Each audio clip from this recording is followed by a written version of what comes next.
future of African American women were limited to a life of drudgery and crude exploitation. These black women were the exception, not the rule. They had to put fight in their fortitude. They didn't fight with traditional weaponry, but with intellect enhanced by an innate passion to engage in public service and raise their voice in the public square. They rose up against the status quo, risking the ilk and ire of the broader community that saw their education as an unpopular waste of time and resources. Rampant racism scarred the country then as it does today. And yet they raised their feminine voices above the whispers of the kitchen and the bedroom to call for a woman's right to vote.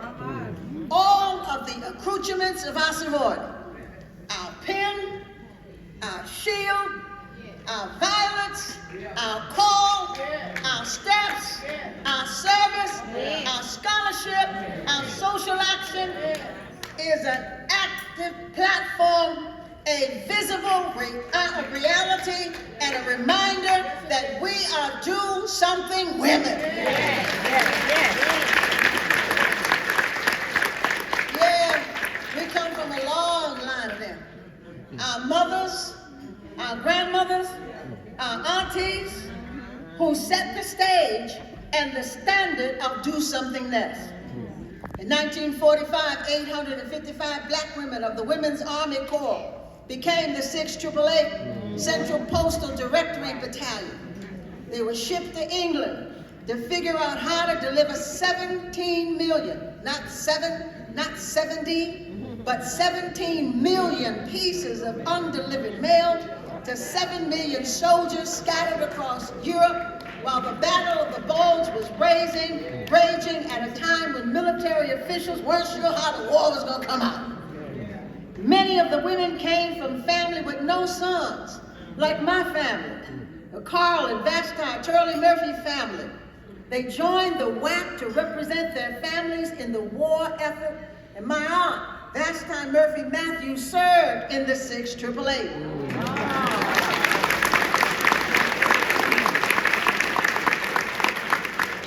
Major Charity Adams, AME Bishop's John Hurst Adams' sister, who served in Texas as an AME Bishop at one time, led this group with distinction.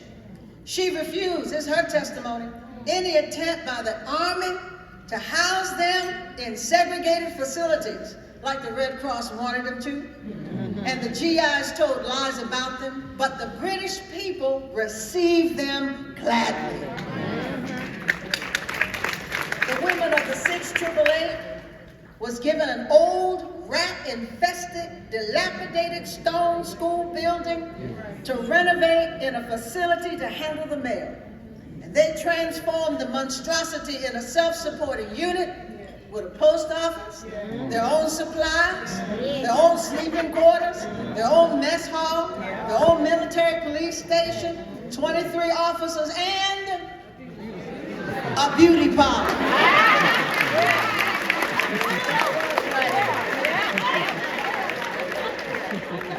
Girl, if we're going to do it, we're going to look good. While we're doing good. Shucks, that's probably the first thing they got. No, I'm just kidding. And in the words of one of the women, Captain Noel Campbell, they had to learn to do like a whole lot of things they didn't know how to do. They had to learn how to make fire using toilet paper because there was no heat.